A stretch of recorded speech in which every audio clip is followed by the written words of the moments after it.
Tres ejes donde pararse con algunos números, para pensar un poquito en la tarde, tomarnos solo un instante. Miren, primero, ¿con qué clima de época se va a votar en la Argentina? ¿Sobre qué marco de expectativas y de sentir popular o social se van a llevar adelante las elecciones? Hay una encuesta que cerró la Universidad de San Andrés hace pocas horas, que un poco demuestra dónde estamos. Miremos la primera placa, en una seguidilla de 4 placas para comprender un poco de qué se trata. 12% de los encuestados, solo 12%, están satisfechos con la marcha general de las cosas. O sea, 87% está insatisfecho. Bastante obvio, pero la estadística es harto elocuente. Mucho o nada satisfecho, 2 de cada 3. Nada satisfecho, no hay nada que lo satisfaga. 2 de cada 3 argentinos. Después miren la otra placa. La satisfacción con la marcha general de las cosas del 12% de julio. Lo que muestra es ese nivel de satisfacción, el comportamiento de la sociedad y los distintos momentos, incluso de las presidencias, tanto de Mauricio Macri como de Alberto Fernández. Este es el quiebre, acá está el recambio de poder. Acá viene el pico, arranque de pandemia, el super Alberto de la revista Noticias, ¿se acuerdan? Después vino todo esto. Y fíjense que ha convivido escenario de elección 2021 y ahora el escenario de elección 2023 con un nivel de aceptabilidad muy menor. La sociedad definitivamente desaprueba la presidencia, no hay vuelta. Miremos la otra placa, que ya no está en perspectiva. 14% está satisfecho con el Poder Judicial, 11% con el Ejecutivo, 10% con el Senado. O sea, la justicia a la que el gobierno ataca tiene para la sociedad una percepción muy similar, pero aún un poco superior que el propio Senado, desde el cual fluyen la mayoría de los ataques, vale la pena decirlo, y el propio Poder Ejecutivo, que son los que en teoría les tendrían que dar la respuesta a los problemas, porque finalmente la justicia es la que sintetiza todo aquello que la política no puede justamente resolver, y en su defecto resuelve, muchas veces a destiempo, mal, con poco instrumental, con todo lo que ya conocemos. Miren la otra placa, hablando de la insatisfacción general sobre la cual estamos los argentinos.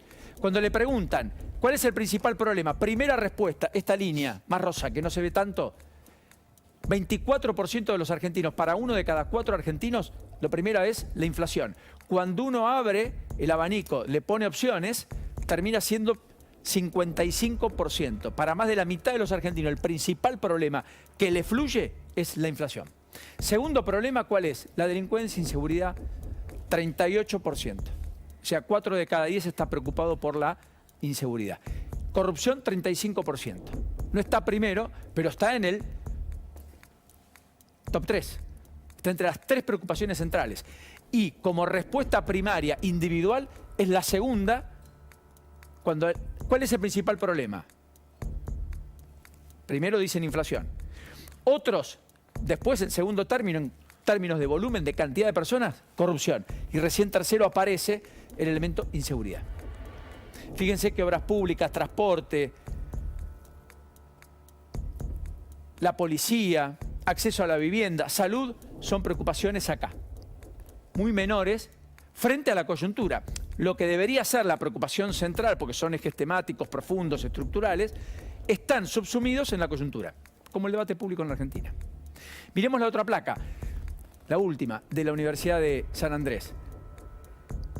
¿Tiene que ver con qué? Con que en ese clima de época, a la Universidad de San Andrés, a los encuestadores en territorio, en todo el país, la gente le refirió que el voto lo va a decidir unos días antes o dentro del cuarto oscuro en un 20% de los casos. O sea, 2 de cada 10 argentinos dicen, mi voto lo resuelvo unos días antes o en el propio cuarto oscuro, casi el 9% de los ciudadanos.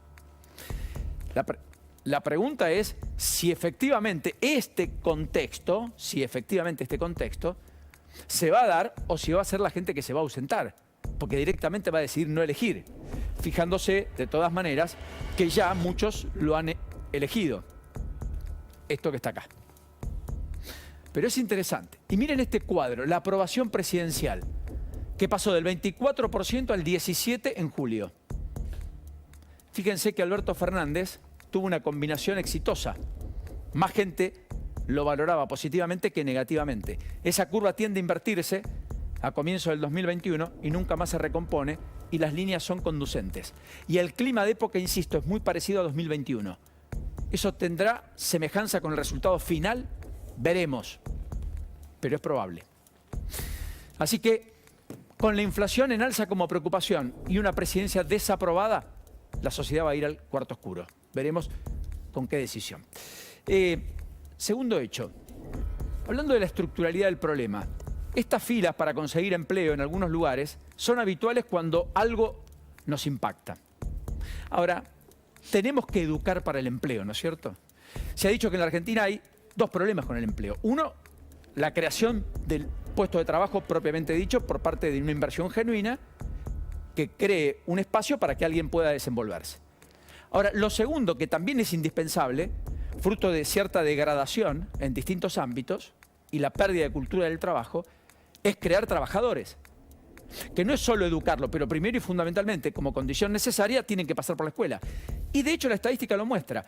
Este es un relevamiento del Observatorio de Deuda Social de la Universidad Católica Argentina, que se conoció anoche a última hora. Fíjense en base a la estadística oficial.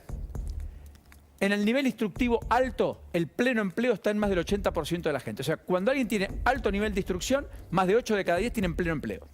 Cuando uno tiene un nivel de instrucción medio, 41% de pleno empleo. Ahora, cuando tiene un nivel instructivo bajo, solo el 15%. Definitivamente, educar, es decir, pasar por la escuela, aprender, estudiar, es una condición necesaria. Probablemente no suficiente, pero necesaria para tener un empleo formal, un empleo estable. Porque de lo contrario, lo que ocurre es que hay un subempleo inestable cuando no se tiene capacitación en más de un 40% del total de personas que no tienen un nivel instructivo medio ni alto, simplemente un nivel de instructivo bajo. No terminaron la primaria en algún caso, menor, los hay, o no terminaron la secundaria. Y usted dice, ¿y son muchos? Y son, porque hay universalidad, pero muchas veces salen, o cuando terminan, no tienen un nivel de instructivo tampoco medio, porque no comprenden lo que leen o lo que ya conocemos. Así que acá hay que mirarlo, ¿eh? Para ir a lo profundo, la educación es central. Y el impacto es harto evidente. Y el tercer hito, o el tercer eje, es esta cosa que estamos acostumbrándonos a vivenciar, ¿no? Es la idea de una violencia que se dispara en medio de la ira con la que se transita la vida por múltiples sectores de la sociedad, en medio de el hartazgo que produce la situación y sin ejemplos para cambiar. Esto pasó en Merlo. Así atacaron a un concejal. Se encontraron de distintos partidos políticos y los del municipio terminaron agrediendo a la oposición. Miren lo que ocurrió en Jujuy, donde todavía se van multiplicando y se siguen multiplicando los cortes, y de lo cual vamos a hablar un ratito con Helio, por lo que está pasando ahora con una comitiva de diputados y senadores que está llegando a Jujuy, que ahora está en Salta y que va camino a Jujuy en las próximas horas. Escuchen el audio nada más para ser harto evidente. Esto se viralizó mucho, sucedió en las últimas 48 horas en medio de un corte. Un vecino toma cartas en el asunto. La gendarmería mira, ¿eh? No podés cortar. No podés cortar nada. No podés cortar. ¿Qué estás tirando? ¿Qué estás tirando? ¿Eh? ¿Qué problema tenés? Filmá ya. Filmá ya. ¿Qué están tirando? No pueden cortar ustedes. No pueden cortar. No pueden cortar. No pueden cortar. Miren la cola, el caudal de camión. Una temporada totalmente perdida en Jujuy a propósito del reclamo que intenta invalidar la reforma constitucional que se aprobó en el contexto de lo que la Constitución dice que hay que hacer. Después puede gustar más o menos, con acuerdo con el peronismo. Ese que intervino oficialmente el gobierno nacional, a través de Alberto Fernández, presidente del partido. Esto es la cúpula del Partido Justicialista, y lugar hacia el cual fueron en Jujuy ayer tanto Aníbal Fernández como Gustavo Menéndez. Mirá vos, los interventores. Y miren lo último, tiene que ver con esto, que se dio en la provincia de Córdoba. Este es el moderado, el intendente flamante electo Daniel Pacerini.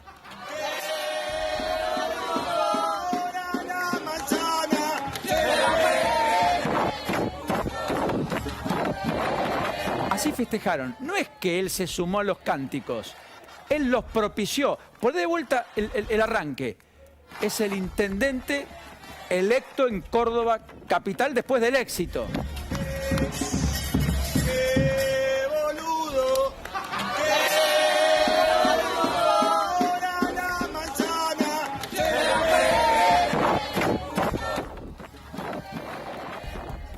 No tengo nada, ni conozco personalmente a Pacerini, pero ¿saben qué? Si de ejemplaridad se trata y de aplacar ánimos se trata, y para gobernar hay que construir consensos, y se supone que son distintos, y que en consecuencia no quieren que nadie les marque cómo hacerlo y demás, no parece ser la mejor forma de aplacar ni la violencia, ni la ira, ni los enconos, ni siquiera el momento de festejar. Porque la verdad, tenía tanto para festejar que hacerlo de este modo, en algún punto, termina hablando de él. Una pena.